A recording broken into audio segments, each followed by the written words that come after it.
Hello friends, welcome back to my channel. और मेरे गुड़हल में फ्लावरिंग हो रही है और इस प्लांट में बहुत दिनों बाद फ्लावरिंग हुई है। तो लास्ट जो वीडियो मैंने डाला है फर्टिलाइज़र के ऊपर, इसी फर्टिलाइज़र से मेरे इस प्लांट में फ्लावरिंग हुई है।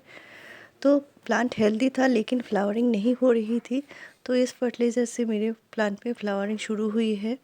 तो आपको ये वीडियो ज़रूर देखना चाहिए। तो इस फर्टिलाइज़र से आपके प्लांट में भी फ्लावरिंग ज़रूर होगी। तो मार्च महीने में क्या केयर करनी है, सारा डिटेल वीडियो दिया हुआ है चैनल पर। और आप अभी भी कटिंग लगा सकते हैं। अगर आपका यहाँ का टेम्परेचर मॉडरेट है तो आप अभी भी गुड़हल के या अपने परमानेंट प्लांट की कटिंग लगाएं। कटिंग लगाने का टाइम यही होता है जिस टाइम प्लांट ज़्यादा ग्रोथ करता है। और एक टाइम होता है जो मॉनसून टाइम में, तभी भी कटिंग बहुत ही अच्छे से लगती है, क्योंकि मॉनसून टाइम में ही प्लांट की ग्रोथ बहुत ही बढ़िया से होती है। और ये देखिए, मेरा हिबिस्कस प्लांट बहुत ही छोटे पॉट में लगा है। तो आपको अगर बड़ा प्लांट है तभी आप इसको बड़ा पॉट दीजिए, नहीं तो छोटा प्लांट है तो छोटे पॉट में ही लगाइए। तो आज जो मैं बताने वाली हूँ वो है हमारे प्लांट्स को एनपीके यानी नाइट्रोजन, फास्फोरस और पोटाशियम तीनों तो देना ही पड़ता है। साथ में जो ज़रूरी चीज़ है वो है कैल्शियम। और ये कैल्शियम ज़रूरी होता है प्लांट के लिए, नहीं तो प्लांट की ग्रोथ अच्छे से नहीं होती। प्लांट की जो ब्रांचेस होती हैं वो थिक नहीं होती, स्टेम जो होते हैं वो अच्छे से डेवलप नहीं करते और प्लांट में अच्छे से फ्लावरिंग भी नहीं होती। तो कभी कभी आपने देखा भी होगा, प्लांट में पीली होकर पत्तियां गिरती रहती हैं, कलियां भी नहीं बनती, और कलियां बनती है तो भी गिर जाती है। तो ये कभी कभी कैल्शियम की वजह से भी होता है। तो अगर आप बोन मील यूज़ करते हैं तो बोन मील में अच्छी मात्रा में फास्फोरस और कैल्शियम भी होता है। लेकिन हम दूसरी चीज़ यूज़ करेंगे, बहुत ही सस्ती चीज़ है और आसानी से मिलने वाला चीज़ है। तो ये है चॉक। तो ये जो लिखने का काम आता है ये है वही चॉक। और इसको हमने डस्ट बना लिया है और इसको सिर्फ हाफ़ टी स्पून एक गिलास पानी में मिलाया है।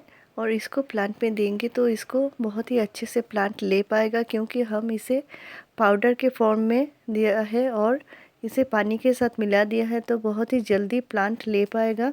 अगर आप खाली चॉक मिट्टी में ऐसे दे देते हैं तो ये प्लांट जल्दी से नहीं ले पाता और इसका देने का कोई फ़ायदा नहीं होता, क्योंकि ये जो होते हैं प्लांट के रूट्स वो बहुत ही माइक्रो से ही न्यूट्रिशन ले पाते हैं। इतने बड़े चॉक से ये न्यूट्रिशन नहीं ले पाएंगे। और चॉक जो होता है वो जल्दी से घुलता भी नहीं है। तो इसलिए हम इसका डस्ट बनाए हैं और इसको बनाकर अपने प्लांट में दे रहे हैं। तो मात्रा का भी ध्यान रखना है, बहुत ज़्यादा नहीं देना है। छोटे पॉट है तो हाफ़ टी स्पून से कम देना है। अगर आपका पॉट बड़ा है तो 1 टीस्पून तक दे सकते हैं। तो मैं ऐसे दे रही हूँ क्योंकि अभी इस पॉट की मिट्टी गीली है, और आप पानी में घोल कर भी दे सकते हैं। तो मैंने आपको दिखाया भी है। और इस तरह पॉट में आप डस्ट स्प्रिंकल कर सकते हैं, इसके बाद पानी दे देना है। और ये देखिए प्याज के छिलके, तो मैं पॉट में ये रखती हूँ, इससे प्लांट को न्यूट्रिशन धीरे धीरे मिलता रहता है और फ्लावरिंग भी अच्छे से होती है। तो ये जो चॉक देना है ये आपको महीने में एक ही बार देना है, बार बार नहीं देना है। और इससे बहुत ही बढ़िया रिज़ल्ट मिलता है। आप इसे अपने टमाटर के प्लांट में भी दे सकते हैं। आपने देखा भी होगा, टमाटर के प्लांट में भी कैल्शियम का डिफिशियंसी बहुत जल्दी से दिखाई पड़ता है। तो दूसरा और एक जो सब्स्टिट्यूट है वो है चूना। जो भुजा हुआ चूना होता है, पान के दुकान में मिल जाता है बहुत ही आसानी से और बहुत सस्ती चीज़ होती है।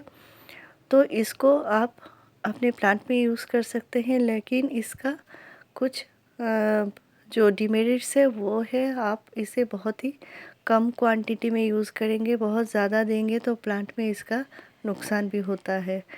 तो इसको प्लांट में यूज़ करना है, लेकिन महीने में एक ही बार देना है। और 2 से 3 पिंच तक ही काफ़ी होता है, बहुत ज़्यादा नहीं देना होता।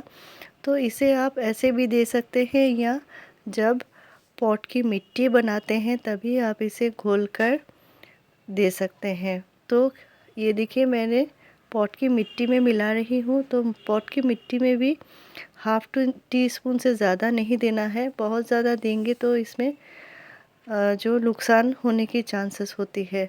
तो इस तरह मिट्टी बनाने के बाद जो क्या होता है, मिट्टी में जितने सारे जो बैक्टीरिया होते हैं या जो प्लांट में फंगस लगने का चांस होता है, ये भी कम हो जाती है। और मिट्टी में जितने सारे जो कीड़े मकोड़े होते हैं, ये भी चूने की वजह से चले जाते हैं। तो ये चूना बहुत ही लाभकारी होता है, लेकिन बहुत ही कम क्वांटिटी में देना है। मैं बार बार बताती जा रही हूँ। और आप इसके बाद धीरे धीरे पानी देंगे तो ये डिज़ोल्व होता जाएगा मिट्टी में और प्लांट को न्यूट्रिशन मिलता जाएगा। तो इस तरह आप बहुत ही आसानी से प्लांट को कैल्शियम प्रोवाइड करा सकते हैं और बहुत ही कम पैसे में। तो ये आप यूज़ करें, बहुत ही आसान सी चीज़ है। तो मेरे चैनल में फ्रेंड्स आपको ऐसी ही बढ़िया जानकारी मिलती रहेगी। मेरे चैनल को ज़रूर सब्सक्राइब कीजिए। Thank you friends.